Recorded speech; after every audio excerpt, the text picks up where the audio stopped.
tema del día de hoy.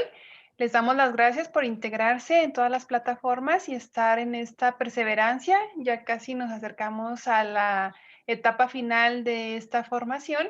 El día de hoy tenemos el honor de recibir al maestro Alfonso. Queremos retroalimentar, estamos revisando algunas de sus aportaciones, de sus tareas, de sus ensayos y sobre todo de sus reflexiones profundas. Y es muy reconfortante encontrar el compromiso que como ciudadanos, como laicos, como creyentes estamos tomando en cada una de nuestras actividades, tanto profesionales como apostólicas, como individuales y de familia.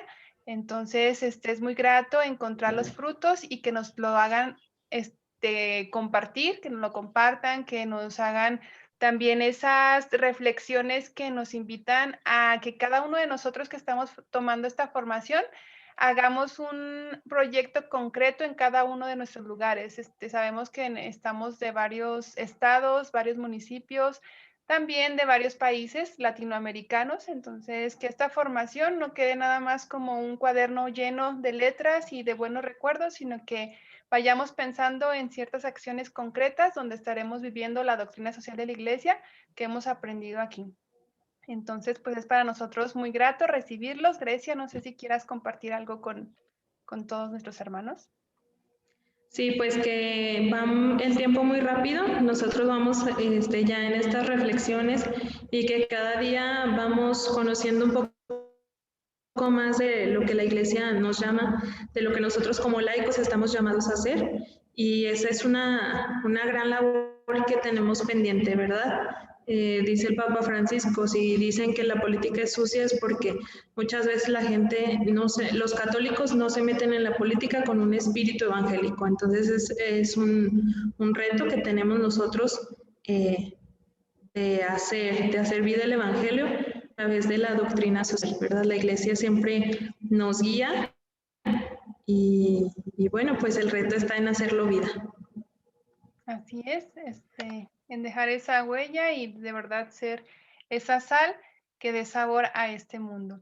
Entonces, vamos a dar inicio, vamos a hacer nuestra oración inicial. Les pedimos a todos que los que se están conectando en cada una de las plataformas, aquí directamente en Zoom, que nos dispongamos para que el Espíritu Santo ilumine nuestro pensamiento, para que sea un conocimiento deseada, no sé, una frase que no sé dónde la leí, que si el mundo está como está por conocimiento, no estaría como está. O sea, tenemos el conocimiento de muchas cosas, a lo mejor erróneo conocimiento, pero el conocimiento está. Sabemos lo que es bueno y lo que es malo y muchas veces se nos olvida en el ejercicio o en la elección de alguna decisión que tomemos. Entonces, pidamos al Espíritu Santo que el día de hoy ilumine nuestro pensamiento, nuestro sentir, fortalezca nuestra voluntad y que recibamos este tema y esta clase con un corazón dispuesto y con un discernimiento en la luz. Entonces todos nos disponemos, sabemos que muchos traemos ajetreos de la semana, la misma situación social de la pandemia, muchísimas cosas. Entonces es un momento también para dejar todo y disponernos a un aprendizaje a la luz del Evangelio, a la luz del Espíritu Santo. Entonces, en el nombre del Padre, del Hijo y del Espíritu Santo. Amén. Ven Espíritu Santo, ven por medio de la poderosa intercesión del Inmaculado Corazón de María, tu amadísima esposa. Ven Espíritu Santo, ven por medio de la poderosa intercesión del Inmaculado Corazón de María, tu amadísima esposa. Ven Espíritu Santo, ven por medio de la poderosa intercesión del Inmaculado Corazón de María, tu amadísima esposa. Amén. Te pedimos, Santísima Virgen María, que intercedas por nosotros para que tu esposo, el Espíritu Santo, descienda sobre nosotros, nos colme de su luz, de su conocimiento, de su sabiduría y de su paz, que podamos ser ciudadanos del cielo, viviendo en la tierra, y con esa ciudadanía podamos a cada paso que demos dejar una huella de Cristo, de paz, de amor, de caridad, de concordia, de unidad, de esa comunión a la cual Él nos ha llamado. En el nombre del Padre, del Hijo y del Espíritu Santo. Amén. Pues muchas gracias, Gaby. Y entonces es momento ahora de presentar a nuestro maestro del día de hoy, que vamos a ver un tema muy, muy interesante, las elecciones del 2021 en México. Y para eso tengo el gusto, el honor de presentar al maestro Alfonso Bravo y Mier. Él es padre, abuelo y es viudo. Es licenciado en Ciencias Políticas y Administración Pública. También tiene un máster en Defensa y Seguridad Nacional por la Universidad de la Defensa en Washington. Tiene un máster en Marketing por la Universidad de Georgetown. Es maestro en Políticas Públicas por la Universidad de Chile. Ha sido diputado federal, director general de Innovación Laboral en la Secretaría de Trabajo y Previsión Social. También fue coordinador de programación y presupuesto en el CONALEP y fue también director general del gobierno en Toluca. Entonces vemos su gran expertise en público y que nos dará sus criterios, sus ideas en este tema de las elecciones del 2021 en México. Recordarles que la participación, para que sea más directa, puede ser en la parte inferior de su pantalla y que también no es necesario que ustedes registren asistencia porque el sistema lo registra en automático. Y bueno, sin más, me da mucho gusto dejarlos en manos del maestro Alfonso Mier para ver este tema. Maestro, muchas gracias por acompañarnos.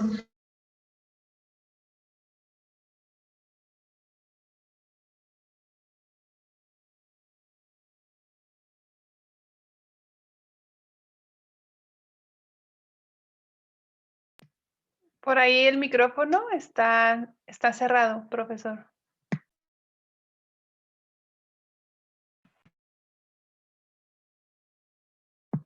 Continúa cerrado.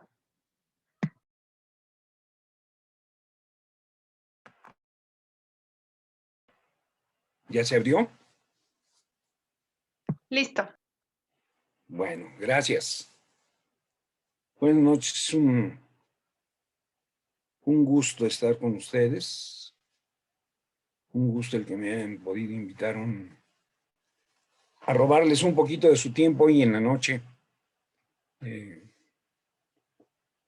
Vamos a empezar por algunas reflexiones importantes a propósito de lo que sucede en México. Pero antes de empezar por México, hay que empezar por nosotros mismos. Hace un momentito oí algo, decían que el Papa Francisco comentaba sobre qué pasa cuando no participamos en la política. Yo lo aprendí muchos años antes con mi papá. Cuando yo le dije a mi papá que iba a estudiar ciencias políticas, me dijo, oye hijo, pero eso, los políticos son la gente indecente. No estudies eso. Y como la gente decente pensaba no meterse en política, y todavía hasta la fecha, pues los indecentes se han hecho de la política. Esto no solo corrobora lo que dice el Papa, sino es una llamada de atención para nosotros, porque nuestra fe, la fe que tenemos, que heredamos, que recibimos, no es una fe para el interior de la casa, no es una fe para tu propio interior. Es decir, la fe, si no se vive, y si no se vive en su plenitud en la sociedad, se convierte en un algo sin sentido.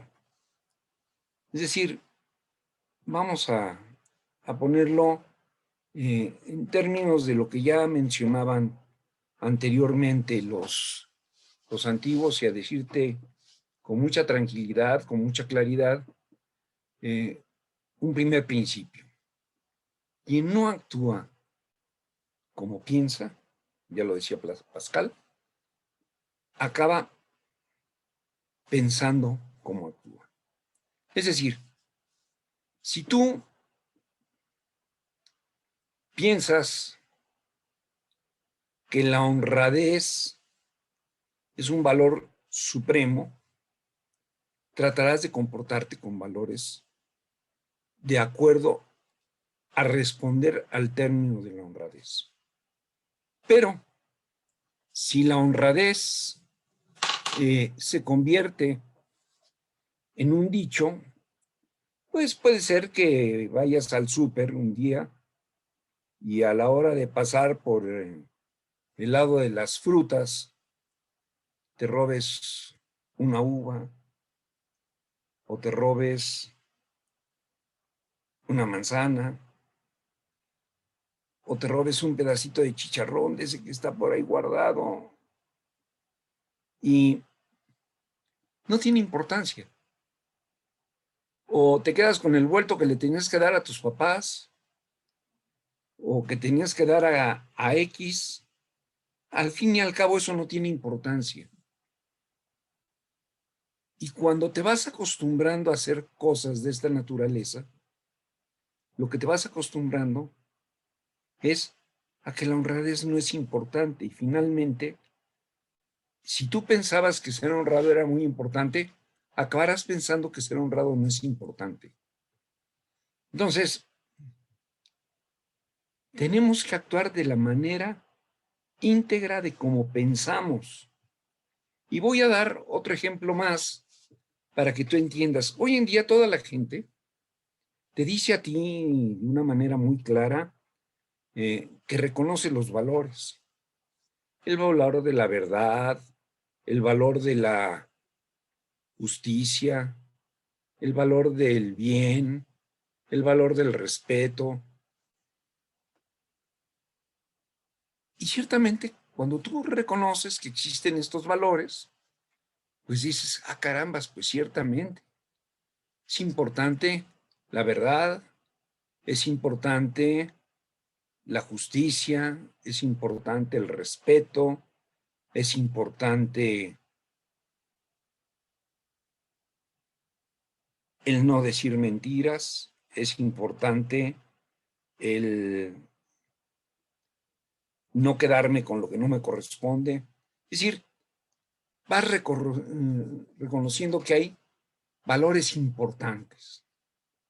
Pero te voy a decir, no tienen gracia. El reconocer un valor no tiene ningún sentido. Porque la única manera en que los valores funcionan verdaderamente es cuando son virtudes. Es decir, no existe mayor contundencia en el valor de la verdad que cuando existen hombres y mujeres veraces. No existe el valor de la justicia si no existen hombres y mujeres justos. No existe el valor del amor si no existen mujeres y hombres que saben amar. No existe el valor del respeto si no hay respeto entre las personas. ¿Y cómo se llama esto? Pues se llama virtud.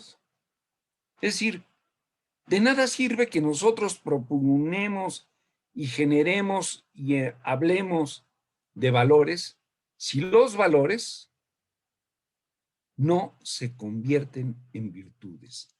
Es quizás esto el tema más importante al que tenemos que hacer caso. Es decir, las virtudes son realidad cuando hablas de valores. Si no existe la virtud, si no existe la práctica, no existe tu creencia en ese valor. Y entonces volvemos al principio. Es decir, quien no actúa como piensa, acaba pensando como actúa. Entonces, lo primero que te quiero decir es, tenemos que reconocer que los valores solo son valiosos cuando existen las personas valiosas que los practican. Y la práctica de un valor y la práctica reiterada de un valor se llama virtud. Fíjense que hoy en día en la sociedad los valores son pregonados, pero no las virtudes. Y entonces hay una gran discordancia entre lo que actúa la sociedad, ¿sí?, y lo que significa el comprometerte con la sociedad. Voy a poner un ejemplo de estos últimos días en esta sociedad, y perdóname meterme en consideraciones de tipo político muy directa. A principios de la semana, en la Ciudad de México, se cayó una de las líneas del sistema colectivo llamado Metro, sistema colectivo metropolitano. Y hubo hasta el día de hoy 26 muertos y más de 80 heridos. Son importantes, pues, como diría la esposa del presidente, decía, mi más entero pésame a los fallecidos. No, los fallecidos no necesitan pésame. Los que necesitan el pésame, los que necesitan el consuelo, son los deudos. Es decir, los papás, las mamás, las esposas, los hijos de aquellos que fallecieron. Los fallecidos no necesitan pésame. También quienes necesitan condolencia y saber que eres importante son esas personas que están en los hospitales, esas personas que tienen deudos y que necesitan, por razón natural, tu presencia. Cuando un presidente de la República dice que le importan mucho las personas, pero que no los va a visitar porque al carajo con las formas anteriores, y esto sucedió esta misma semana, antier, estamos diciendo una cosa muy horrenda. Estamos diciendo que no nos interesan las cosas en verdad, que lo que nos interesa somos nosotros, porque tanto en la política como en la vida social, como en la vida familiar, una cosa que no se te debe olvidar es que el fondo es la verdad, que las formas son fondo. Es decir, que cuando yo me acerco a ti y te digo buenos días, te estoy deseando buenos días. ¿Que es una forma? Sí, pero si yo no te deseo buenos días, estoy cometiendo una enorme falta de congruencia conmigo mismo y de respeto para ti. Entonces, yo quería empezar por dejar sentado que no podemos nosotros hablar de nada si las virtudes no se convierten en algo real. Pero aunado a las virtudes, hay un tema sustancial, fundamental, que es el hombre mismo. Aristóteles definía al hombre como un animal político. De hecho, en términos muy reales, muy explícitos, su definición del hombre es un zoon politikon, un ser político. ¿Por qué? Porque la política es aquella práctica social donde todos pactamos las condiciones necesarias para llegar al bien común.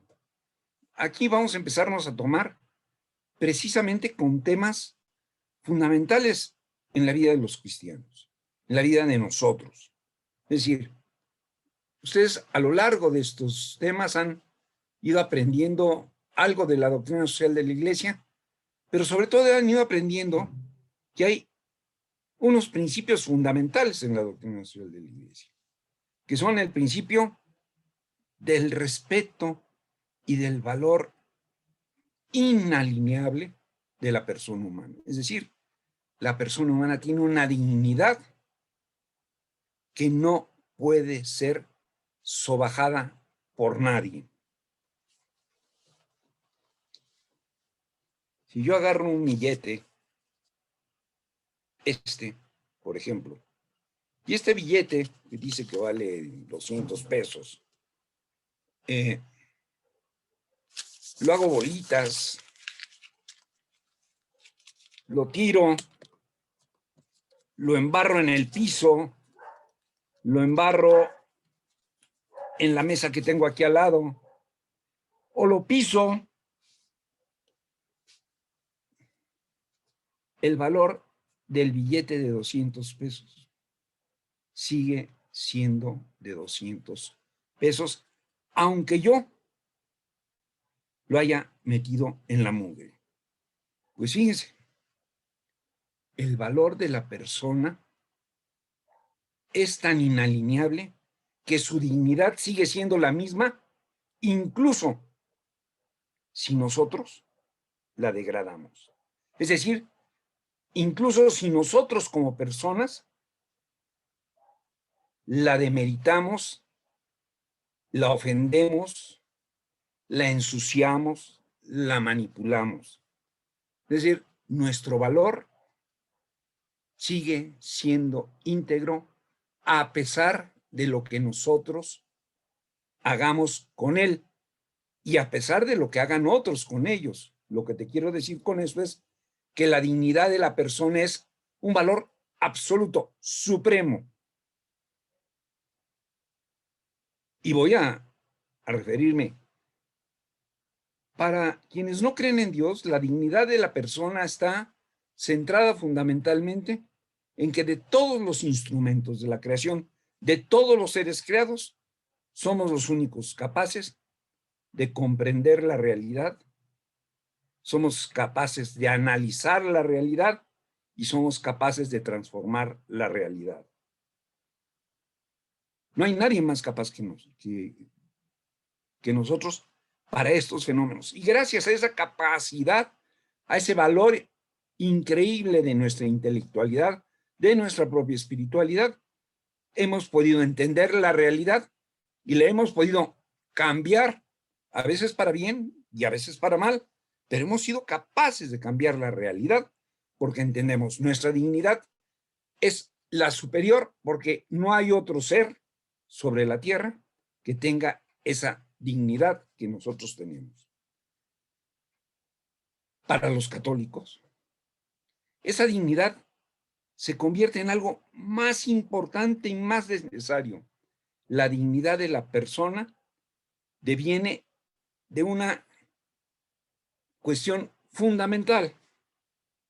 Fíjense ustedes, dicen las Sagradas Escrituras, hombre y hembra los crió a su imagen y semejanza. Es decir, nosotros somos imagen y semejanza de Dios. ¡Ah, carambas! Es como si, te lo voy a decir, como si tú te pusieras a pensar que tienes una foto de tu mamá, o de tu novio, o de tu esposo, o de tu esposa, o de tus hijos, y la traes en tu cartera, como dice la canción, te traigo en mi cartera, porque, ¿sabes qué?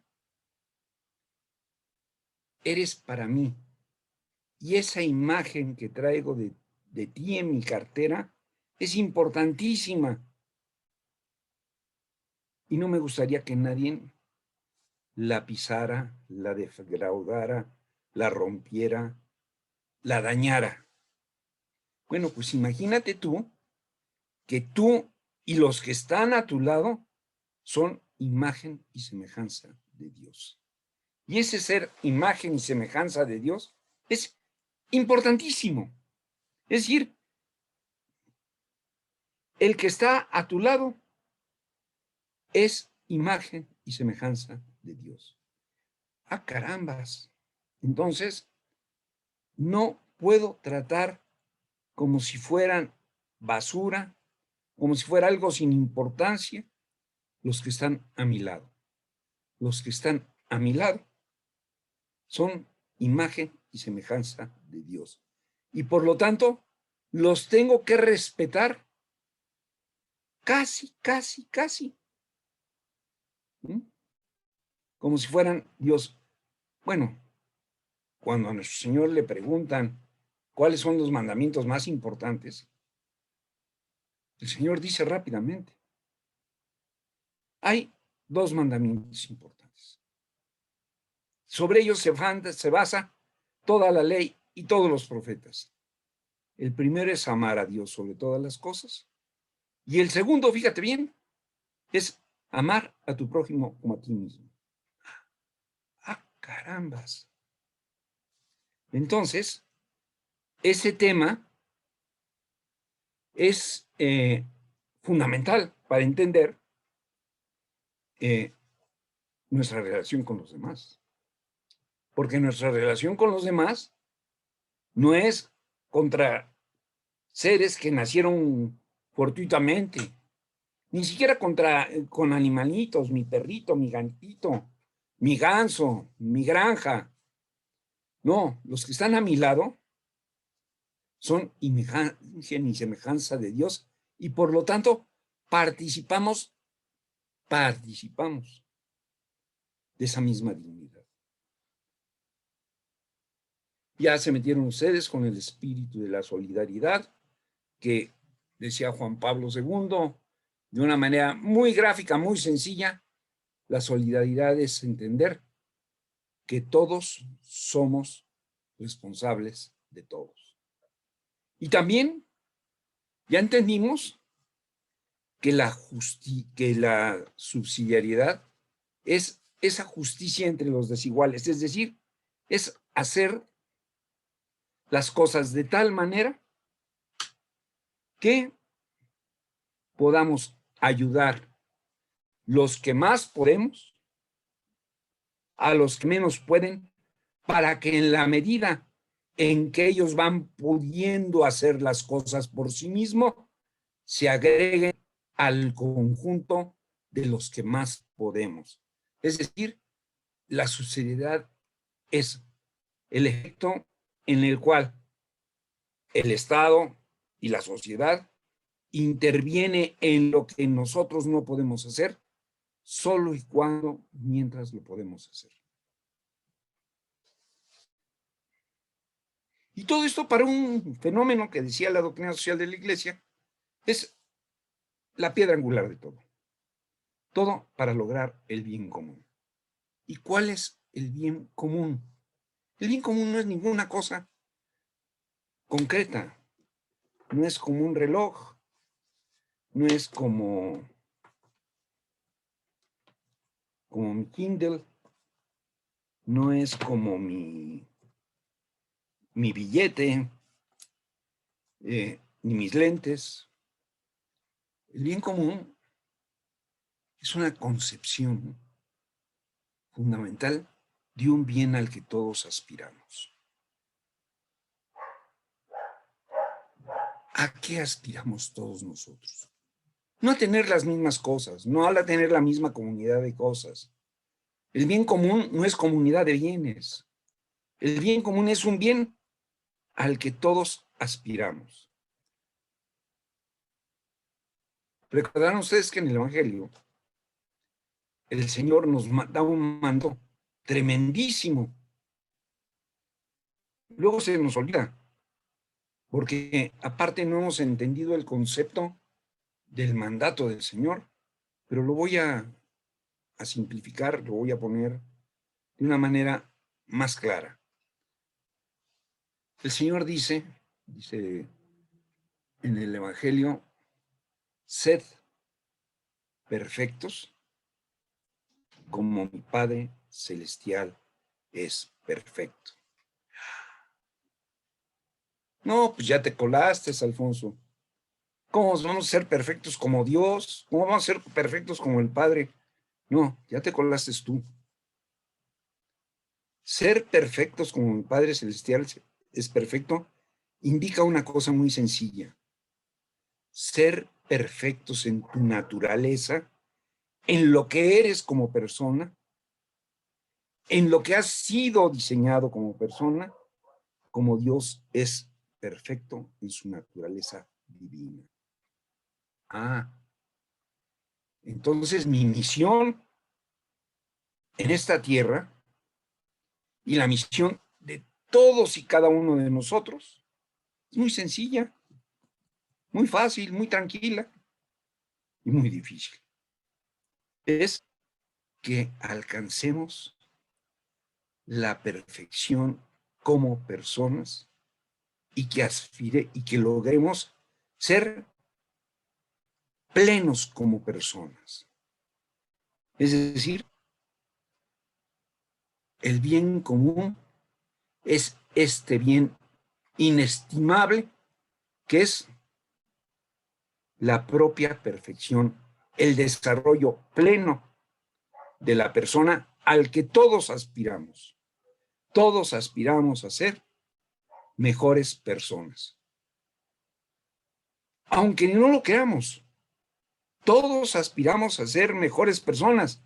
Lo que pasa es que a veces confundimos el mejor y el bien de una manera horrenda. Yo fui un fumador durante un buen número de años y yo estaba consciente de que el cigarro te hace daño. De hecho, finalmente acabó dañando mis pulmones. Pero qué sabroso es un cigarro. Yo disfruté muchísimo los cigarros. Y entonces, ante las amenazas de que eso me hacía mal, yo decía, pero a mí el cigarro me hace sentir bien. ¿Qué quiero decirte? Quiero decirte que a veces aspiramos a bienes que son falsos, que se nos nubla la vista y no distinguimos el valor de ese mismo bien. Y con esto te mete en un problema delicado. A veces no sabemos distinguir qué es lo bueno de lo que nos perjudica o de lo que nos hace daño. Y lo voy a decir un dicho muy antiguo. Señores, no hay loco que coma lumbre. No hay gente que haga las cosas por opción al mal, porque quiera el mal y sus consecuencias. No existe. Ese tipo de personas no existen. Ténganlo con una claridad. Dice el viejo dicho nacional, no hay loco que coma lumbre. O sea, no hacemos las cosas mal porque queremos que el mal nos lleve a la trampa. Hacemos las cosas porque creemos que nos va a representar un bien. El ladrón no roba porque cree que vaya a ir a la cárcel. Roba porque cree que quitándote lo que te robó, puede vivir mejor. Si lo va a ir a la cárcel es otro problema, pero la gente lo piensa así. Entonces, entendamos, todos aspiramos a ser mejores personas. El problema está en qué centramos el tipo de personas que queremos ser. Y segundo, si aspiramos realmente a ser mejores personas o nos confundimos y no entendemos dónde está el hecho de ser mejor persona. Y para terminar ya no tan breve introducción al tema, te voy a decir algo fundamental. Tu fe tiene consecuencias. Si tu fe está en Cristo, vas a actuar de acuerdo a lo que Cristo te pide, a lo que Cristo te anunció, tanto en el Evangelio como en el magisterio constante de la Iglesia. Hoy tenía yo una discusión, espero que les sirva. Fíjense, en 2000 años, primero llegó el Señor, nuestro Señor Jesucristo, y después nos dejó a los apóstoles y nos dejó la capacidad de que nos instruyan, nos orienten.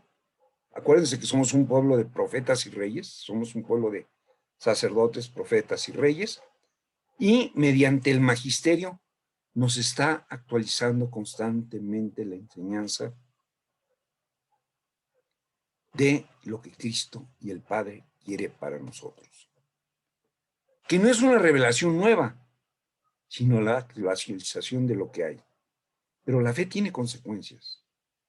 Si tú crees que existe Cristo, que existe Dios, y que este Dios te dio una serie de mensajes o de buenas nuevas que se llaman evangelio, y que si ese evangelio te dice cómo comportarte en el mundo, si dices que eso crees, tienes que actuar en consecuencia con lo que dices que crees. Pero te puedes equivocar. Y la fe tiene consecuencias. Si crees que tu Dios es el dinero, vas a actuar haciendo todo lo posible en el mundo para conseguir el dinero. Si crees que tu Dios es el poder, vas a hacer todo lo posible permanentemente para conseguir y actuar en el poder. Si crees que tu Dios es la fama, vas a hacer todo lo posible por adquirir y lograr la fama. Con todos los medios a tu alcance, en el poder, en el dinero, en la fama, en la moda, en el prestigio. Es decir, la fe tiene una consecuencia y cuando tú crees en algo vas a actuar de acuerdo a las necesidades de eso que estás actuando. No lo puedes olvidar, no lo puedes dejar de lado. Sería absurdo. Por eso, la fe es importante.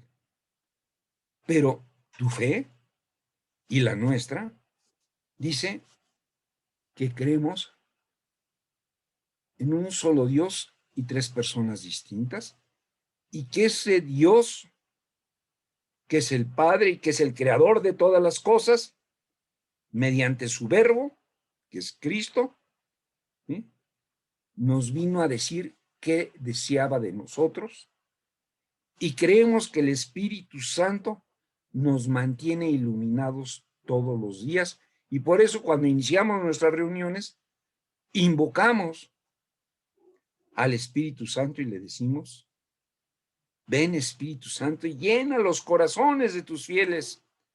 Y luego pedimos: enciende el fuego de tu amor. Y fíjense, todavía más impresionante, porque nuestra fe es de tal manera que le decimos: Señor, creemos que tu Espíritu Santo vas a venir y con ello vamos a renovar al mundo. Pero no lo vas a poder renovar.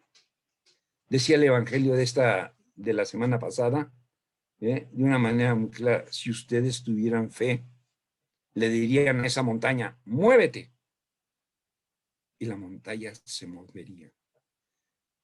Si la tuvieran tan chiquita como un grano de mostaza, podrían mover montañas. No las movemos porque no creemos.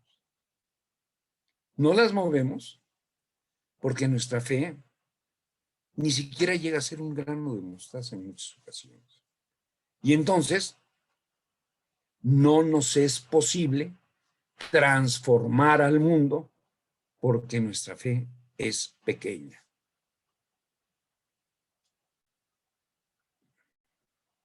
Imagínense que un personaje que todos los días en la mañana da un discurso en que él dice que es él la maravilla del mundo y que él está transformando al mundo. Pues él se lo cree.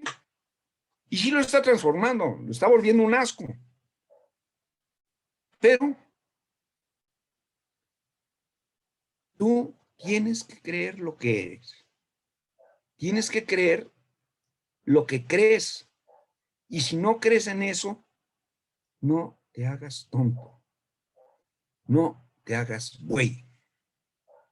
Voy a darte otro ejemplo de que nadie puede hacer lo que tú tienes que hacer. Un día iba yo caminando, iba yo de aquí, yo vivo en Metepec, iba hacia la ciudad de León, Guanajuato. Y a la mitad del camino se me ocurrió pararme a tomarme unos tacos. Había un lugarcito ahí donde vendían unos tacos y unas quesadillas. Y dije, bueno, pues me voy a echar unos tacos. Entonces, me paré, me senté en unos banquitos que tenían ahí. Y mientras me servían los tacos, vi como una niña iba jalando un toro. Y de repente se paraba el toro y la niña sentía el jalón del animal, pues era claro, la muchachita tendría 8, 9 años. Y de nuevo volví a jalar. La estuve observando durante un rato y vi cómo le costaba trabajo. Nos agarré y dije, ay caramba, vamos a ver qué le podemos ayudar. Me paré, me acerqué a la niña, caminé, me acerqué a ella y le dije, oye, mija, ¿y dónde llevas el toro? Me dijo, pues con la vaca, señor. Oye, ¿y eso no lo puede hacer tu papá? Entonces la niña se me quedó viéndome de una manera con una gran sorpresa y me dijo, no, señor, hay cosas que solo puede hacer el toro. Y es cierto, hay cosas que solo podemos hacer nosotros. Nadie más las puede hacer por nosotros. Hay cosas que nos corresponden a nosotros y que si nos olvidamos de que nos corresponden a nosotros, nadie más las va a hacer y nadie las va a transformar. Cuando en 1965, si ustedes se acuerdan, no voy a regresar, el Papa Juan XXIII, un papa que a mí me tiene impresionado, hoy es San Juan XXIII, escribió 3 encíclicas, una dirigida a los católicos, se llama Desde la Cátedra de Pedro a Petri Cátedra, en la que convoca al Concilio Vaticano II y explica por qué convoca al Concilio Vaticano II. Voy a regresar un poquito más. El Papa Juan XXIII ya era un hombre grande. Todo el mundo sabía que era un hombre grande y cuando llegó a ser papa, este papa llamado antes de ser el papa, el Angelo Roncalli, venía de ser el patriarca de Venecia.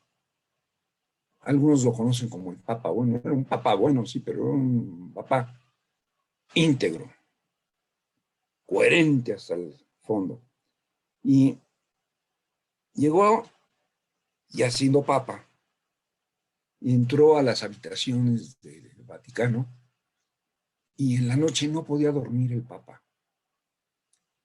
No podía dormir. Porque decía, todo el peso de la iglesia está sobre mí. ¿cómo voy a poder dormir? Y no dormía.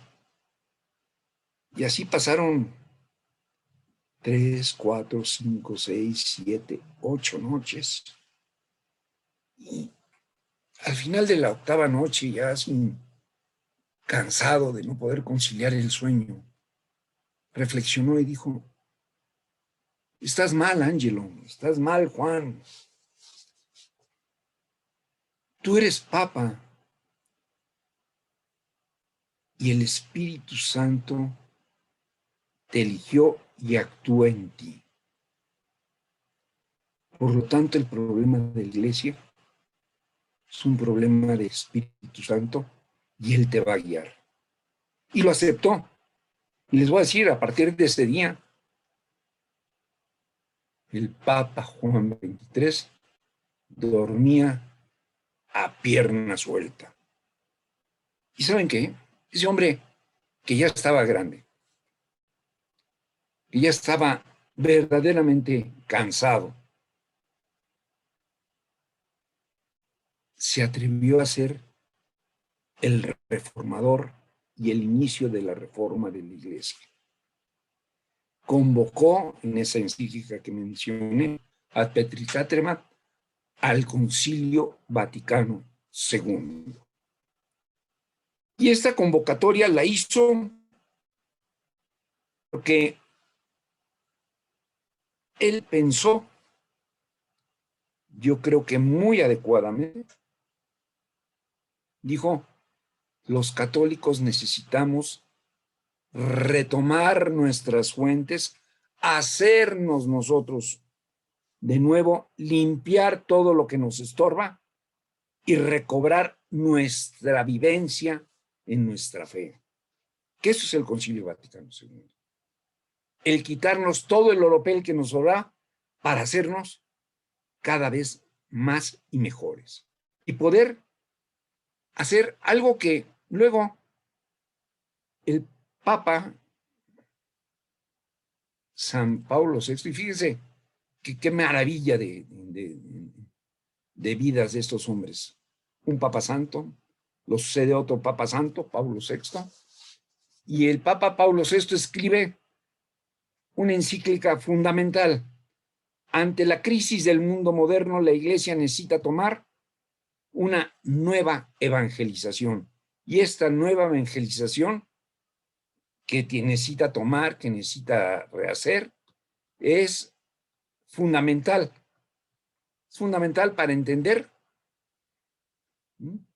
que necesitamos evangelizar al mundo. ¿Y qué sucede con esto?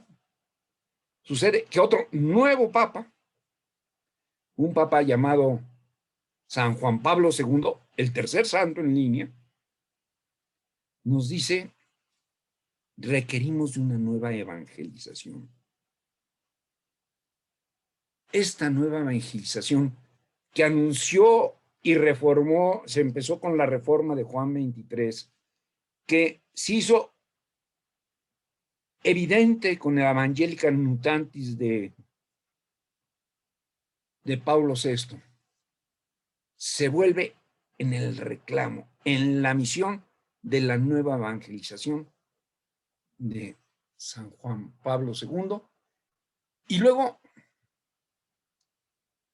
en un papa extraordinario. No lo hemos valorado y todavía no es santo porque no lo sea, sino porque todavía no lo vemos, porque todavía vive, que es maravilloso, que es un Benedicto XVI, que dice: no podremos evangelizar al mundo si no hacemos brillar el esplendor de la verdad. Y entonces escribe una encíclica impresionante, Veritatis Splendor, el esplendor de la verdad. ¿Por qué te estoy diciendo esto? Porque la iglesia está constituida por nosotros. ¿Y quiénes somos nosotros sino los que hacemos, los que somos padres, hijos, hermanos, empresarios, trabajadores, de las profesiones liberales, que las profesiones liberales son arquitectos, ingenieros, arquitectos, licenciados, politólogos, médicos, en fin, una gran variedad. Todos estos son los hijos de Dios que viven en el mundo y que tienen una obligación fundamental en esta vida, que es hacer que todo en el mundo, como decía San Ignacio de Loyola, se hiciera para la mayor gloria de Dios. Porque cuando ustedes se preguntan en su vida diaria, ¿qué van a hacer? Lo más importante para nosotros es dar gloria a Dios, hoy y siempre. Por eso, en todas nuestras oraciones, cuando hacemos todas las oraciones que ustedes digan, terminamos siempre diciendo una frase completísima. Una frase que es el resumen de nuestro quehacer. Gloria al Padre, al Hijo y al Espíritu Santo por los siglos de los siglos. Y todo nuestro quehacer, todo nuestro trabajo, toda nuestra acción es para dar gloria al Padre, al Hijo y al Espíritu Santo por los siglos de los siglos. Y por lo tanto, la sociedad que nos rodea tiene que ser influida, llevada, modificada, influenciada por esta creencia que en nosotros es certeza de que nacimos para darle gloria al Padre, al Hijo y al Espíritu Santo. Y por eso decimos, todos los días cuando rezamos el credo, creo en Dios Padre, creo en Dios Hijo, por quien todo fue hecho, que fue para Él todo. Y finalmente, gloria al Espíritu Santo, creemos en el Espíritu Santo, que es el Señor y el dador de la vida. Y entonces van a decirme, bueno, Alfonso, pero estábamos hablando del México del siglo XXI, del año 21, y de las elecciones que se van a dar en el año 21. Así que déjate de rollo y dime, ¿qué va a pasar? Pues lo que te voy a decir va a ser importante. Dicen por ahí que vamos a las elecciones más importantes en la historia de México. ¿Por qué? Pues te voy a decir, son muy importantes porque son las elecciones de mayor número en la historia. ¿Por qué? Porque se crearon un conjunto de condiciones que hicieron posible que tuviéramos una historia que lograra hacer en nuestra Constitución que confluyeran las elecciones de diputados locales, de diputados federales, de presidentes municipales, de una gran cantidad de estados de la República. Para ser exactos, van a competir en estas elecciones por diputados federales todos los estados de la República. Por diputados locales, la mayor parte de los diputados de la República, de los estados de la República.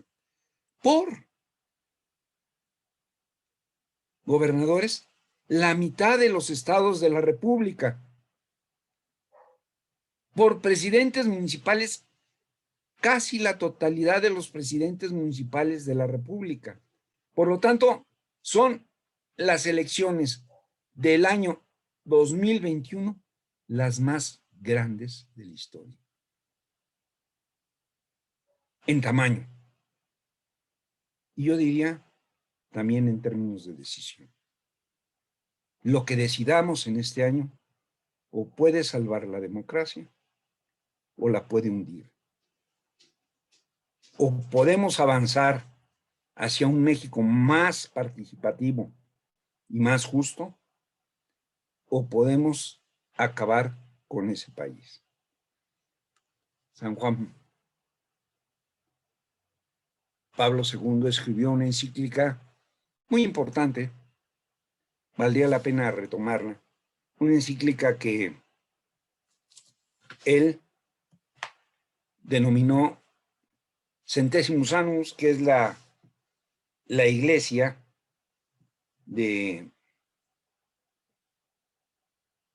que celebra los 100 años de la encíclica de León XIII, Rerum Novarum. En esa encíclica que el Papa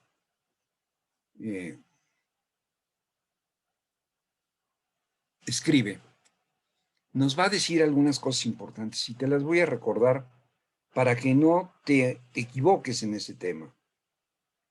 Lo primero que te voy a decir es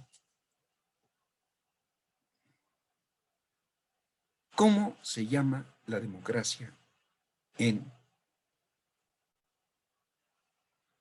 realidad. Porque hay muchas definiciones de democracia. Dicen, la democracia es el poder del pueblo y para el pueblo. Abraham Lincoln. Habrá otros que te digan, la democracia es la justicia. También. Habrá otros que te digan, la democracia es el voto, vota por eso. Pero la democracia, la definición real de democracia, según los expertos de la democracia, los estudiosos de la democracia, tiene una palabra, una definición primorosa. La democracia es participación.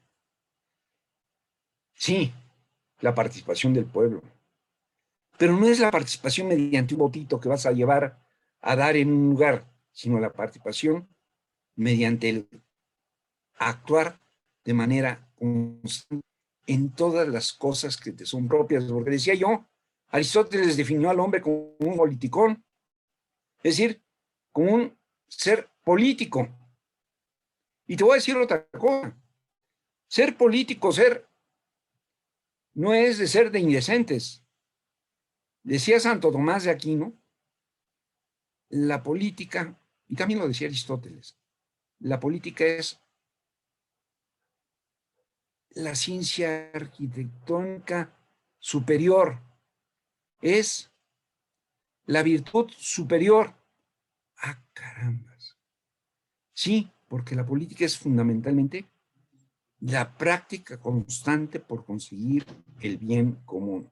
Es decir, el constante equilibrio por hacer que las condiciones para que la persona logre su pleno desarrollo está principalmente en crearle condiciones para el bien común. ¿Qué condiciones vas a crear para el bien común? Las que le permitan a la persona ser cada día más y mejor persona. No importa la profesión a la que tenga, las que le permitan a la persona ser cada día más y mejor persona. ¿Y cómo se logra esto? Bueno, pues te voy a decir, conseguir que las personas logren esto, se logra mediante este conjunto, este entramado de disposiciones y de prácticas que lleva a cabo los gobiernos. Unos les llaman políticas públicas, pero también otras son el respeto a los derechos de las personas. Y entonces te voy a decir algunos derechos fundamentales de la persona que tienes tú ahora que vienen las elecciones en México, tener en cuenta a la hora de decidir tu voto. Y que son fundamentales, porque si no te fijas en el respeto a esos derechos, estarás frustrando el proyecto de que las personas puedan llegar a tener condiciones para ser mejores personas cada día. Te los voy a decir. El primero, y es muy sencillo, el primero de todos los derechos que se tiene que proteger en esta sociedad. ¿Cuál es ese derecho? Muy sencillito. El derecho a la vida. El derecho a la vida es un derecho fundamental y fuente de los demás derechos. Porque si no respetas el derecho a la vida, los demás derechos salen sobrando. Y es muy sencillo entenderlo.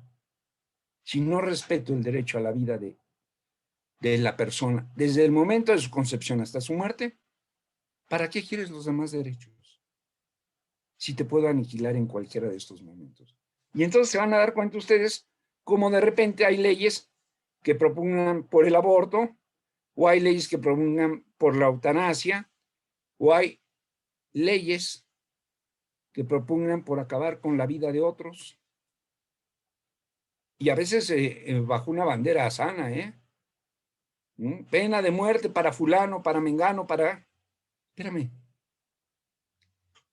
La vida, el derecho a la vida de las personas es desde el momento en que nace hasta que se muere. ¿Y sabes qué? Aparte, tú no eres dador de vida. Y te lo quiero recordar a ti. Nosotros no producimos vida. Yo, que soy padre, tengo 5 hijos, 17 nietos, y he sido,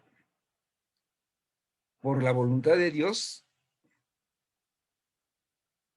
el vehículo transmisor de la vida. Pero yo no di la vida, y te voy a decir, si yo diera la vida, podría darla todas las veces que quiera y no se me podría morir ningún hijo, ningún nieto.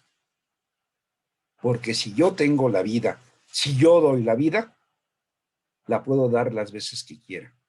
Pero si no la tengo, no puedo darla ni una vez. Por lo tanto, quiero explicarte hoy como el cable de la luz. Yo no genero la energía eléctrica. Soy como el cable que transmite la luz hacia donde se va a producir, o la energía eléctrica, donde se va a producir la luz, donde se va a producir el movimiento, donde se va a producir. Es decir, yo soy transmisor, tan transmisor como si fuera una onda de radio. Entonces, ¿quién soy yo? ¿Quién soy yo para atentar contra el derecho a la vida de cualquier persona, desde el vientre materno hasta su muerte natural? No eres el dueño de la vida de nadie y por lo tanto no puedes quitársela a nadie. Un partido político que promueve la falta de respeto o acabar con el derecho de la vida de la persona, así sean de los más inocentes y pequeños e indefensos, está actuando contra la persona. Y ya te dije que actuar contra la persona es actuar contra la imagen y semejanza de Dios. Un segundo elemento importantísimo en este tema es el derecho a formar parte de una familia. Tienes el derecho a formar parte de una familia y formar parte de la familia. Es decir, yo ni nadie me puede restringir mi derecho a tener una familia y casarme y tener mis hijos y mis nietos y mi mujer y lo que yo quiera. También puedo tener el derecho o la decisión de no formarlo.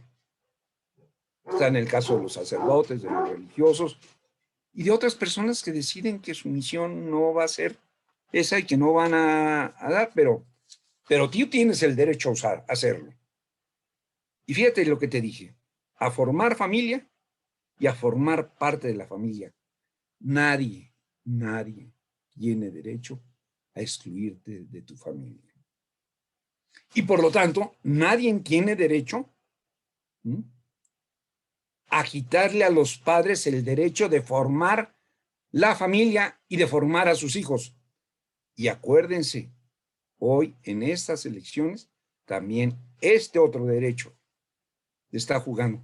Y te voy a decir, me dices que tienes el derecho a...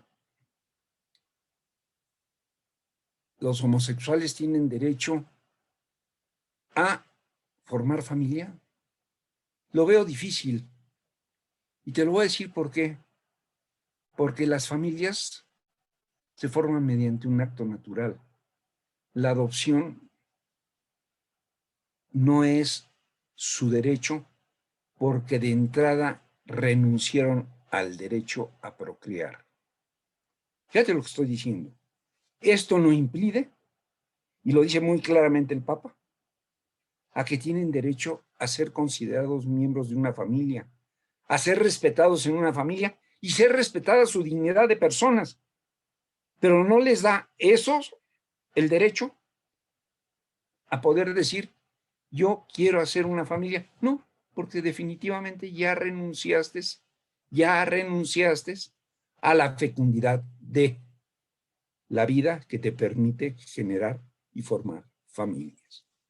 Entonces, fíjate, ya vamos caminando en lo que se va a jugar en las elecciones de este año. Tercero, muy importante, fundamental, tienes derecho a la libre iniciativa económica. ¿Qué es eso, Alfonso? Bueno, sí, eso quiere decir que tengo derecho a producir bienes en beneficio de la sociedad que yo quiera por mi cuenta o trabajando con otros en una empresa. Pero tengo el derecho a crear mi propia subsistencia económica. Y si tengo derecho a crear mi propia subsistencia económica, también tengo derecho a trabajar. Y tengo derecho a trabajar no solo en trabajo que quieras, sino en el trabajo que yo quiera y pueda hacer. Porque mediante el trabajo, la persona se convierte en colaborador de la creación. Es mediante el trabajo en el cual hacemos y generamos, ¿sí?, obras o partícipes de la obra de la creación. No es un castigo, es un medio con el cual nos volvemos, mediante el trabajo, colaboradores de Dios. Y esto se está discutiendo en estos días. Y nada más te lo voy a dar de esto. De repente sucede que el ejército es el que hace carreteras, bancos, aeropuertos, vigila fronteras, vigila puertos. Oye, ¿y dónde va a trabajar la gente? ¿O están al servicio de alguien? Entonces, fíjate los detalles en los que va transitando esto. Un siguiente elemento fundamental para esto: el derecho a formar las asociaciones que yo quiera, sindicatos, reuniones de clubes de amistad, círculos de defensa y de promoción de mi propia actividad, los colegios de arquitectos, los colegios de ingenieros. Tengo yo derecho a formar las asociaciones que yo quiera. No crean que Alfonso lo está diciendo. Hablaba yo del Papa Juan XXIII. Pues Juan XXIII, en la encíclica Pacem in Terris, va expresando estos derechos que tiene la persona y que son, fíjense, no son derechos humanos, son derechos de las personas y son inalineables, es decir, no pueden ser encadenados a otra fuente de, ni pueden ser suprimidos por nadie. Son derechos porque Dios te los dio desde el primer momento. Son derechos naturales, no nacen de la voluntad del Estado, ni tienen que darse en eso. Son derechos que tienen que ser respetados por el propio Estado. Y así como tienes ese derecho, tienes otro derecho fundamental. Tienes el derecho a practicar la religión que se te pegue tu real y regalada gana. Fíjense lo que estoy diciendo, ¿eh? Los católicos somos respetuosos y restrictos del derecho de la persona a la libertad religiosa. En ello nos va nuestra vida. En ello nos va lo que necesitamos. El hombre tiene derecho a darle gloria a Dios según lo que él crea. ¿Se acuerdan del tema de la verdad hace un rato? Bueno, nosotros estamos seguros, convencidos que nuestra religión es verdadera. Otros tienen unas manifestaciones de la verdad, de la religión, de Dios, de su liga con Dios, a través de otras expresiones religiosas. ¿Quién carambas puede determinar que no se puedan practicar? Y lo voy a decir por qué. Porque si tú piensas como católico, sabes que tienes que respetar el derecho de la persona a la vida, que tienes que respetar el derecho a la persona a la familia, que tienes que respetar el derecho a la persona al trabajo, que tienes el derecho a respetar a la persona en su asociación, en su religión, y que tienes derecho a expresar tu fe, porque tienes el derecho a la libre expresión del pensamiento. Y esa libre expresión del pensamiento la puedes compartir con los tuyos.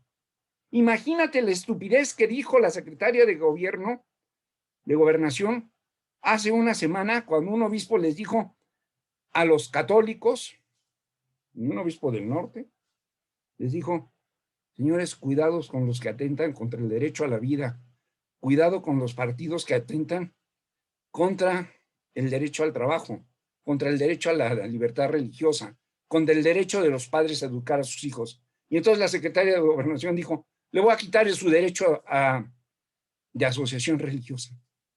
¿Y a quién caramba se le ocurrió? ¿Cómo carambas? ¿Dónde está el respeto a los derechos de las personas? Entonces, te quiero decir que se me está acabando el tiempo, que en estas elecciones está en juego el término y el respeto a los derechos de las personas. Que ya te dije que los derechos son fundamentalmente los que te acabo de decir. El derecho a la vida, el derecho a la familia, el derecho a formar parte de una familia, el derecho de que los padres puedan formar a sus hijos, el derecho al trabajo, el derecho a la libre iniciativa, el derecho a la asociación, el derecho a la libertad de pensamiento, el derecho a decir lo que piensas, el derecho a elegir y a ser electo, y fundamentalmente el derecho a buscar las condiciones fundamentales para el bien común. Entonces, estas cosas se van a juzgar. Estas cosas son las que van a funcionar en el México del año 2021. Pero también se va a jugar otra cosa importante. Porque quien decide finalmente estos derechos en las leyes es el Congreso. Y hoy vamos a escoger diputados federales. Y los diputados federales son los que pueden modificar las leyes y pueden hacer o que sean vigentes los derechos o podría atentarse contra los derechos. Y esto es fundamental. Y luego tenemos que tomar con una gran consideración en este ejemplo, que lo que tú piensas y lo que tú actúas en términos de leyes, es decir, si yo quiero una ley que promueva a la familia, también tengo que pensar en cómo promover a la familia, con qué recursos para ayudar a las familias a que las familias sean cada día más fuertes. ¿Y cómo lo hago eso? Bueno, mediante los impuestos que el gobierno por el Congreso le impone a la gente, se llaman impuestos, y por la manera en que quienes deciden, los legisladores, a dónde se va a usar el dinero, cuándo, dónde y cómo. Y entonces te voy a decir, fíjate, cosas, yo no tengo ninguna objeción en decir que se debe de usar, ayudar a las madres solteras. No tengo ningún empacho en decir que debemos de usar, de apoyar a los niños con cáncer.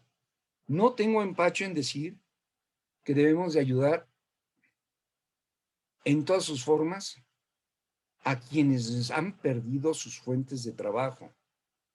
Imagínate una sociedad como la nuestra que ha sufrido, según términos del gobierno, más de 250,000 muertes a causa de la pandemia y más de 90,000 muertes a causa de una guerra con el narcotráfico que este gobierno no ha sabido controlar y que lleva más muertes en 2 años que los 2 gobiernos anteriores.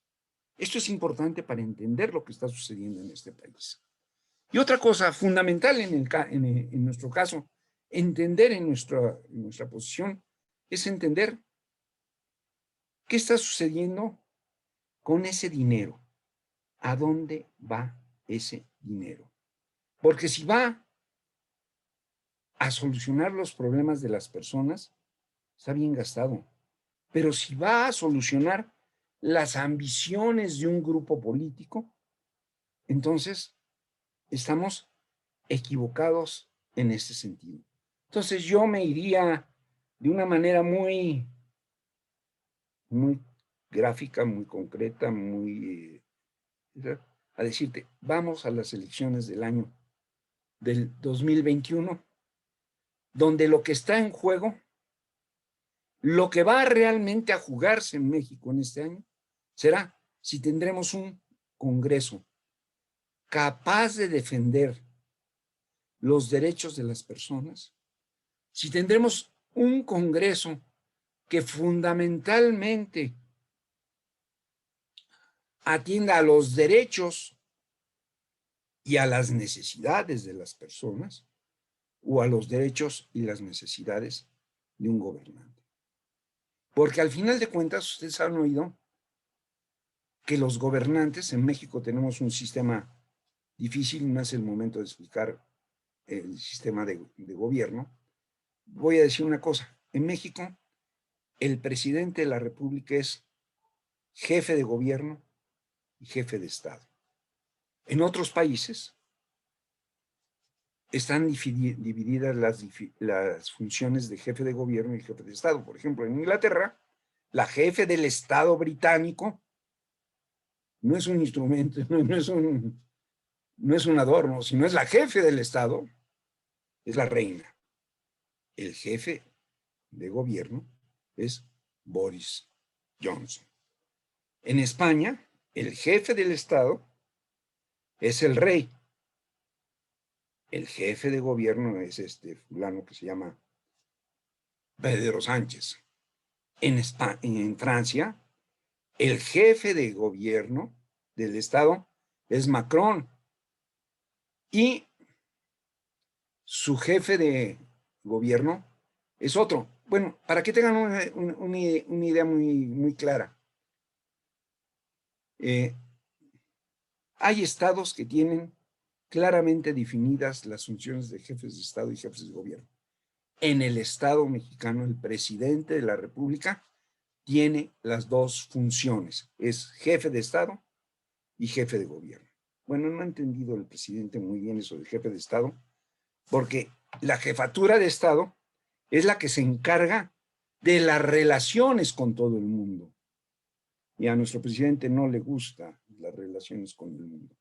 Y no le gusta porque la posición del presidente de la República es muy sencilla. No le interesa el mundo. Para él, su mundo es chiquito. Nada más es México. Y entonces no entiende el complejo sistema de las relaciones con los demás. Esto es lo que vamos a jugar en el año 2021. Esto está en lo que está en juego.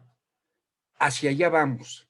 Y yo lo que he pretendido es decirles, a la luz de la doctrina social de la Iglesia, a la luz de nuestra responsabilidad como católicos, como mexicanos, como miembros de una sociedad, como miembros de una familia, estamos llamados a participar y a participar entero. Esto es fundamentalmente lo que tenemos que hacer en este proceso.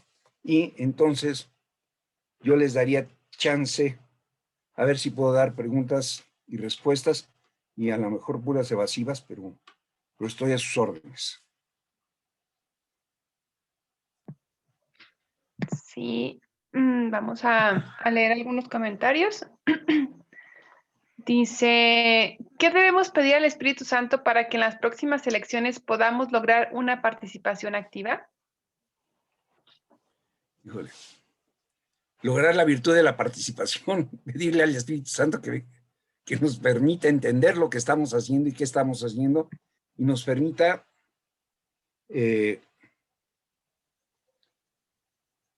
entender cuál es nuestro papel en la mayoría de los casos, ¿no? Sobre todo, pedirle al Espíritu Santo que nos ilumine al escoger a los mejores hombres y las mejores mujeres para los mejores puestos y las mejores funciones. Eso es lo primero que tenemos que buscar. Gracias. ¿Qué aspectos de nuestra ciudadanía como iglesia militante debemos fortalecer en nuestra participación activa en la sociedad? Esto para lograr un auténtico bien común. Mira, yo creo que hay una cosa que hemos perdido de vista, y yo lo dije al principio, como que hemos perdido el sentido de que nuestro compromiso de fe es un compromiso en la vida diaria. Y como hijos de Dios, estamos obligados irremediablemente a dar testimonio de Dios en todos los actos de nuestra vida. Y con esto te estoy diciendo que tienes que dar testimonio participando en la sociedad, participando en tu trabajo, participando en tus grupos sociales, participando en tu municipio. Yo les preguntaría, fíjense, quien decide en un municipio cuánto dinero se va a gastar, cómo se va a gastar y no se va a aplicar, se llama el cabildo. Y yo me atrevería a decir que muy pocos de nosotros sabemos quiénes son los regidores de nuestros cabildos. Y ellos deciden dónde van a estar las cosas. Entonces, si no participas en la vida de tu sociedad, estás mal. Y segundo, no tengas miedo a decir quién eres.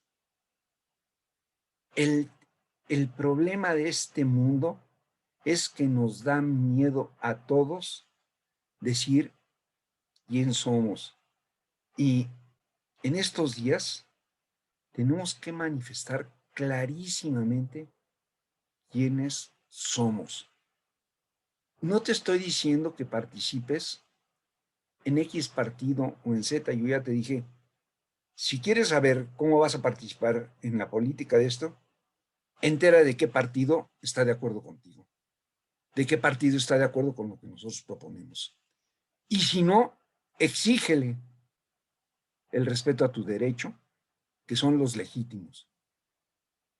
Lo que te quiero decir es, hoy, en este año, en 2021, el testimonio de la participación y nuestro testimonio a favor de la participación es cada vez más completo, más grave, más urgente. No sé si lo contesté adecuadamente. Ok, muchas gracias. Hay una participación un poco amplia, voy a tratar de resumirla.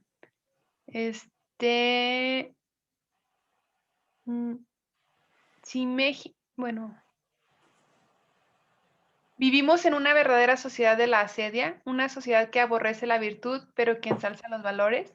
La pregunta es, ¿el México participativo y justo no está lejos de nosotros como el dejar de fumar es imposible para el fumador? ¿Acaso no estamos más preocupados por tener razón y demostrar nuestro punto, lo que polariza aún más la sociedad e impide de hecho el debate de los temas?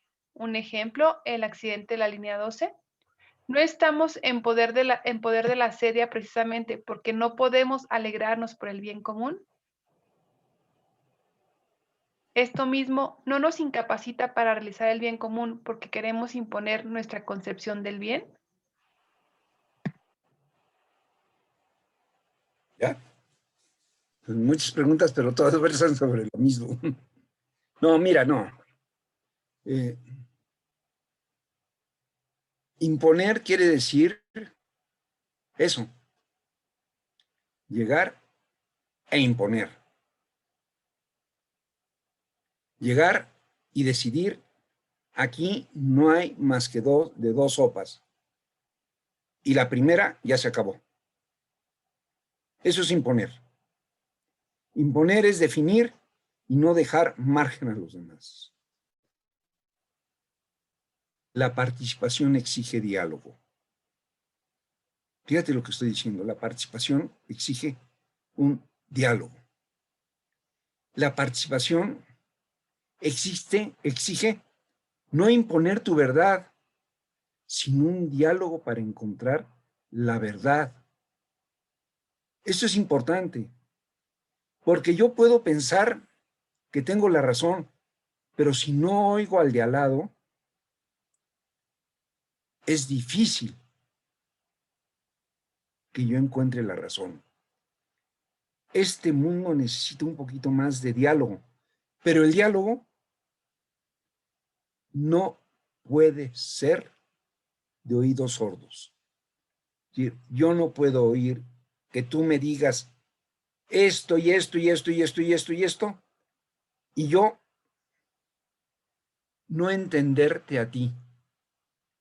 Yo creo que lo que pasa en estos días es que nos damos poco espacio para entendernos. Y entonces, cuando no tenemos espacio para entendernos, la única manera que tenemos es imponernos. Entonces, voy a dar muchos ejemplos el día de hoy. El problema de este país es muy grave, ¿no? Un presidente que se dedicó cuyo único prestigio real fue la lucha contra la corrupción, pero que todo su equipo está lleno de corrupción. Un presidente que cuando le llegan otras informaciones, dice él, yo tengo otros datos. Entonces, cuando no oyes al otro, cuando el otro es tu enemigo, cuando el otro es tu traidor, cuando el otro es conservador, cuando el otro es fifí, cuando el otro es esto, cuando el otro está atentando contra mí, cuando el otro se convierte, ahí no hay diálogo. No hay posibilidad de diálogo en la confrontación. La mejor manera de poder entender a los demás es escuchándolo. Pero si de entrada descalifico al que me cuestiona, de entrada estoy quitando toda posibilidad de diálogo. Si la sociedad necesita interactuar porque somos seres que interactuamos entre nosotros mismos si el diálogo se suspende porque te descalifico a través de calificativos, ya se acabó el diálogo. Ya no hubo posibilidad. Yo no puedo sentarme a platicar con una persona que de repente me dice, eres un mentiroso. Yo no puedo dedicar a platicar con una persona cuando me dice, tú eres pobre y yo soy rico. No hay puntos de acuerdo. No hay puntos de acuerdo cuando a partir de tu posición descalificas al contrario, porque lo único que haces es exacerbar los enfrentamientos. Entonces, sí hay posibilidad de diálogo, pero la posibilidad de diálogo es otra frase de nuestros evangelios, y óiganlo muy bien, de la abundancia del corazón habla la boca. Cuando la boca descalifica es porque tu corazón discrimina. Cuando la boca confronta es porque tu corazón está confrontado. Cuando tu corazón está confrontado es porque no le has pedido al Espíritu Santo la tranquilidad, la ciencia, la sapiencia. Fíjate, lo voy a decir muy sentido. El Espíritu Santo es la fuente de los principales dones que hay en la vida. El de sabiduría, el de ciencia, el de fortaleza, el de templanza, el de prudencia, el de paciencia. Esos dones son los que tenemos que exigir constantemente. El don de sabiduría para escuchar al otro. El don de ciencia para entender al otro. El don de fortaleza para no claudicar en lo que me pide Dios. El don de la templanza para no ceder ante las tentaciones. Hoy México requiere de mayor acción del Espíritu Santo en nosotros. Y lo voy a decir de una manera, a mí me sorprendió, esto no está en la doctrina social de la Iglesia, pero me sorprendió. Yo soy fan de un escritor español llamado Miguel de Unamuno, y cuando ya iba a fallecer Miguel, que no se distinguía por ser muy católico, escribió una cosa impactante, dice, el pecado más grave que comete un hombre porque no tiene salvación, y eso lo pueden leer, eso sí es de la doctrina de la Iglesia, son los pecados contra el Espíritu Santo. Ese es el pecado más grave. Y aquel que desprecia a la Madre de Dios, desprecia a la esposa del Espíritu Santo. Imagínate qué pecado más grande puedes cometer que ofender a la esposa del Espíritu Santo. Con esto te quiero decir, el amor es una acción fundamental de la vida del Espíritu Santo. Por eso cuando rezas el rosario, al final de cuentas le dices al Espíritu Santo, inflama mi caridad. Y para poder inflamar la caridad, tienes que tener la ciencia, la sabiduría, la fortaleza, la templanza. Entonces, sí es posible el diálogo, pero el diálogo no puede empezar con la descalificación del contrario. Muchas gracias, profesor. Hay unas 3 más preguntitas. Hay una que considero que es importante, tal vez porque hay como una, a lo mejor, algo que se tiene que clarificar. Dice, cuando una persona no tiene la oportunidad de procrear, ¿es malo adoptar? No. Yo me referí y voy a ser muy claro. Me refería al caso de las parejas de homosexuales. Las parejas homosexuales por razón natural no pueden procrear. Entonces, ¿cómo puedes exigir el derecho a adoptar si de entrada renunciaste al derecho a procrear? Es muy diferente al derecho de una familia que no puede tener hijos por muchas razones. Te podría decir técnicamente, 1 de cada 10 parejas en México no puede procrear. tiene derecho a adoptar, claro que tiene derecho. Primero porque no se cerró a la vida, pero quien se cerró a la vida de entrada, ¿cómo puede exigir el derecho a adoptar, no? Los que necesitan padres son los niños, no los padres, no los hombres los que necesitan niños. ¿Sí me explico? Sí, profesor, muchas gracias. Y dice, ¿dónde está el bien común en el pasado, en las anteriores administraciones? Híjole, mija, está difícil decirte dónde está el bien común en las anteriores, porque cada gobierno y en México ha tenido muchos problemas el bien común. Yo no sé si las anteriores administraciones, estoy seguro de que muchas de ellas no hicieron todo lo posible por crear condiciones del bien común. Sí, es un problema de la construcción de la sociedad. Tenemos que construir. Pero el que otros no lo hayan hecho, no te dará derecho a no hacerlo tú. Eso es lo que sí quiero ser muy enfático. Yo no te sé si el gobierno anterior fue corrupto. Lo que no se vale, y sí voy a ser un contundente, se va a oír muy feo, pero ni modo voy a ser un contundente. No puedo decir, los otros no hicieron el bien común, por lo tanto a mí me importa el bien común nuevo. No, no lo puedes. No puedes salir con el discurso, pero los otros robaban más. Pues robar poquito o robar mucho es lo mismo. Trabajar por el bien común, si los otros no lo hicieron, tu obligación es trabajarlo. Tu obligación no es descalificar lo que hicieron los demás, sino es construir a partir de lo que tú tienes. Entonces, si los demás la regaron o no la regaron, ese es problema de quienes tuvieron la decisión. Nosotros tenemos la obligación de crear condiciones para el bien común. Esa sí es nuestra obligación. Y quizás lo que pasó en el pasado es que fuimos lo suficientemente omisos. Y eso me daría una clase de doctrina, no de doctrina social, sino explicar las condiciones en las que el país se creó, pero voy a ser muy claro. Si los demás fueron corruptos, tu justificación no puede ser los anteriores eran más corruptos. Si los demás eran injustos, tu justificación no puede ser los demás eran más injustos.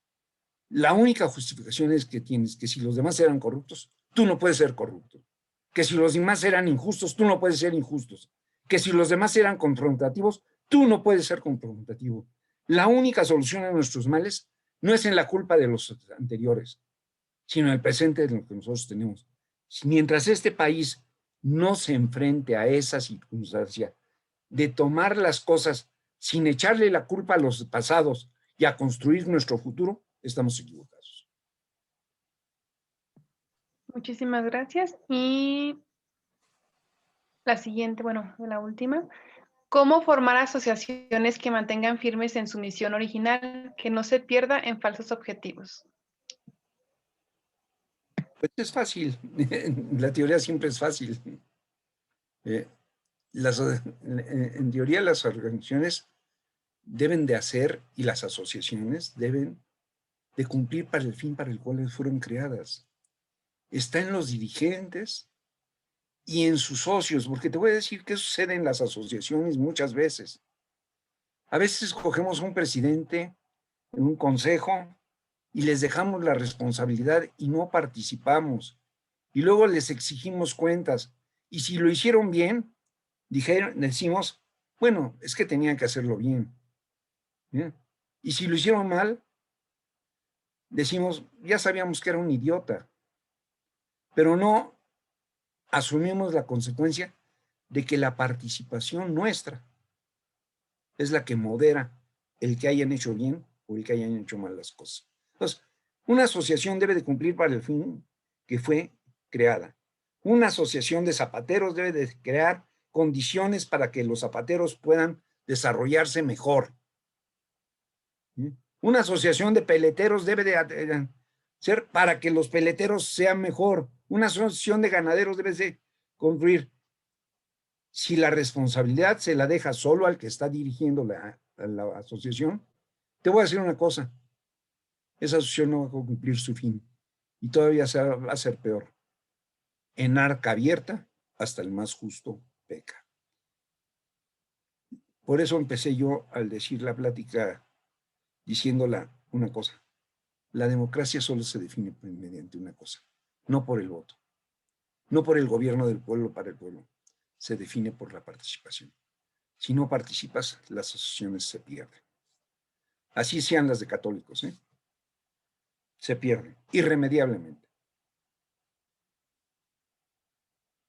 Ok, y ya por último, ¿por qué siendo católicos tenemos tanto miedo a la participación en la política?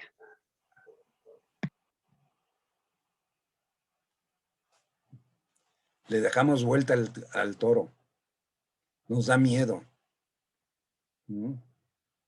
Por eso decía Juan Pablo II, no tengáis miedo. Sean firmes. Les voy a platicar una anécdota. Yo cuando me casé, fui a mi viaje de bodas al Vaticano.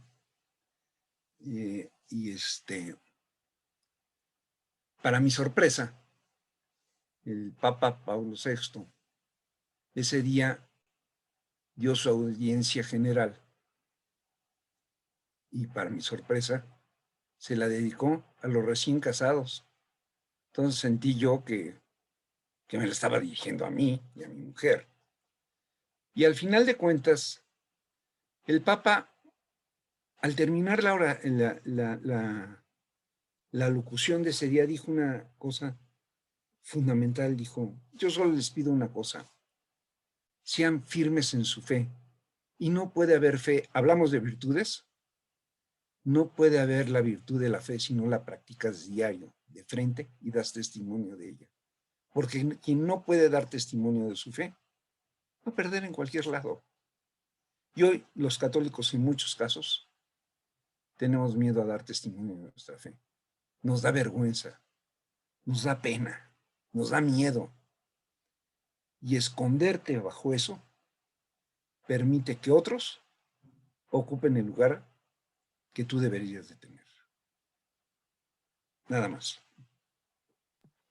Muchísimas gracias, profesor, por compartir con nosotros todo su conocimiento y experiencia, sus ejemplos. No sé, Grecia, si quieras concluir con algo. Y el padre José Luis Corona con la oración. Muchas gracias. Gaby, pues solo agradecer estos momentos, ¿verdad?, de reflexión, como dice Gaby, sus experiencias, y nos ayudan a ver las cosas desde otra óptica, y eso es lo que decía usted, ¿verdad?, el escucharnos. Dice el Papa Francisco, no tengamos miedo a ser autores o partícipes de la cultura del encuentro, y eso empieza, como usted señala, con el diálogo. Entonces, pues, agradecerle simplemente su presencia y todo lo que nos ha compartido en esta noche. Muchas gracias. Gracias a ustedes. Profesor, muchísimas gracias por las palabras, por todo el tema. Diríamos algo espinoso, pero muy interesante para todos. Nos ayuda muchísimo. Y nos deja una buena tarea, seguir pidiendo todos esos dones que usted ha mencionado por nuestros políticos, pedir por ellos. Creo que es la tarea también de nosotros como católicos, además de una participación activa. Algo que el Papa ha pedido mucho es precisamente evangelizar nuestros ambientes, donde estamos, a veces independientemente de la bandera que se tenga, allí donde estamos, creo que el ejemplo y vivir nuestros valores como católicos podrían hacer un cambio muy importante en toda nuestra sociedad y en toda la política que nosotros tenemos. Le damos gracias y pedimos el Espíritu Santo, como usted lo ha mencionado. Pedimos también para nosotros, todas las personas que nos están escuchando, pedimos a nuestra Madre Santísima, como Reina de México también, para que nos cubra bajo su manto a cada uno de nosotros y las familias de todos nosotros los que han estado escuchando este tema y los que lo escucharon, porque queda grabado y hay gente que está viendo las grabaciones en la página de la Diócesis de Zacatecas. Le damos las gracias y le pedimos a nuestro Señor que con su amor infinito derrame todos los dones que necesitamos para poder vivir conforme a esa voluntad de Dios que quiere para nosotros. Que el Señor esté con ustedes y con su Espíritu. Que la bendición de Dios Todopoderoso, Padre, Hijo y Espíritu Santo, descienda sobre cada uno de nosotros, sobre nuestras familias, ahora y siempre. Amén. Muchísimas gracias, maestro. Muchísimas gracias, Gaby y Grecia, por su apoyo. Gracias. Muchísimas gracias a todos y nos vemos el próximo sábado en la misma hora por las mismas plataformas. Y pues pidamos que este Pentecostés sea un gran Pentecostés para nosotros y para nuestro país. Gracias. Gracias. Buenas noches. Muchas gracias.